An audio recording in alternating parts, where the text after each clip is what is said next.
I don't know if you know the story behind it. Joseph Scriven was a man acquainted with grief. He was born in County Down, Ireland, and he aspired as a young man to follow his father's footsteps as a Royal Marine, but his poor health made that impossible. Then he fell in love and was engaged to be married, but his fiancée drowned before their wedding could take place. To put as much distance as possible between himself and that tragedy, Scriven then moved to Canada. While living there, he became engaged again, but his fiancée became ill and died before they could be married.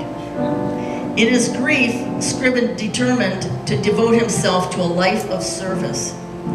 He was specially known for carrying a bucksaw and cutting firewood for people in need.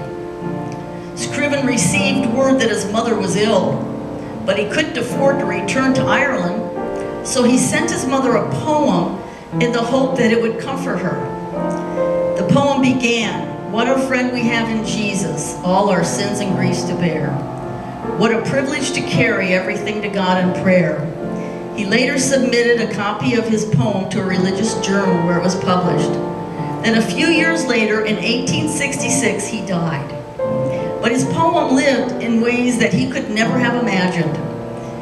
Ira Stanky, a musician who worked with Dwight L. Moody, published it in a book of hymns, and Moody had it sung at his evangelistic meetings. Soon, "What a Friend We Have in Jesus" was one of the best-known hymns in America. Missionaries took it abroad where people sang it in many languages. This hymn has maintained its popularity for a century and a half, probably because a man acquainted with grief, who happened also to be acquainted with faith, helped us to see that faith can triumph over grief. Beautiful story. That might have been the last thing his mother ever read. We don't know. So let's sing it together. We're going to sing all the verses. What a friend we have in Jesus. All our griefs and sins do pays bear.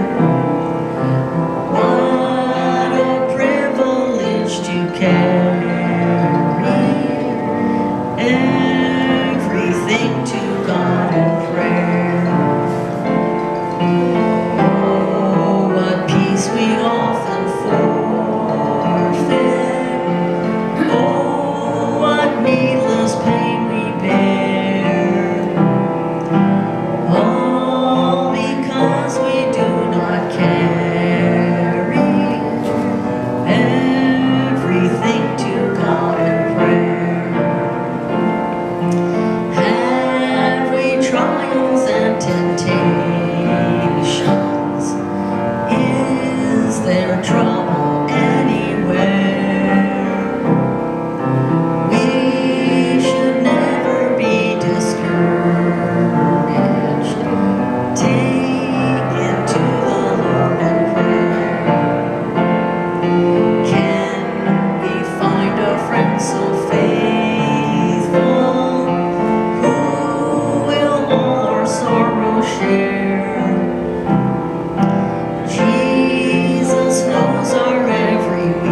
soon be in quiet.